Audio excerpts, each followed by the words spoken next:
തദ്ദേശ തെരഞ്ഞെടുപ്പുമായി ബന്ധപ്പെട്ട് ഇരുവിഭാഗവും തമ്മിൽ നിലനിന്ന തർക്കമാണ് കൊട്ടാരക്കരയിൽ അക്രമത്തിൽ കലാശിച്ചത്. കഴിഞ്ഞ ദിവസം രാത്രി ബൈക്കുകളിലെത്തിയ ചില BJP പ്രവർത്തകർ CPM പ്രവർത്തകർക്ക് നേരെ അക്രമം അഴിച്ചുവിട്ടു. സംഭവത്തിൽ CPM പ്രവർത്തകനായ അനോജിന് വെട്ടേറ്റു. ഗുരുതരമായി പരിക്കേറ്റ ഇയാളെ തിരുവനന്തപുരം മെഡിക്കൽ കോളേജ് ആശുപത്രിയിൽ പ്രവേശിപ്പിച്ചിരിക്കുകയാണ്.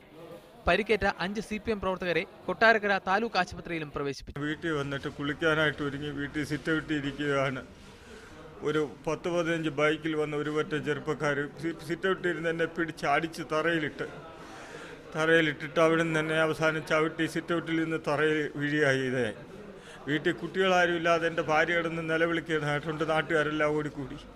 അങ്ങനെയാണ് പിന്നെ പോലീസ് ഉദ്യോഗസ്ഥർ വന്ന് എന്നെ ഇവിടെ കൊണ്ടെത്തിച്ചത്. സംഘർഷം നടന്ന കൊട്ടാരക്കരയിലെ അമ്പലക്കരയിൽ നിരവധി വാഹനങ്ങളും തകർക്കപ്പെട്ടു. CPM പ്രവർത്തകരുടെ വാഹനങ്ങളാണ് തകർത്തത്. സംഘർഷം തുടരാൻ സാധ്യതയുള്ളതിനാൽ സ്ഥലത്ത് വൻ പോലീസ് സന്നാഹം ക്യാമ്പ് ചെയ്യുന്നുണ്ട്.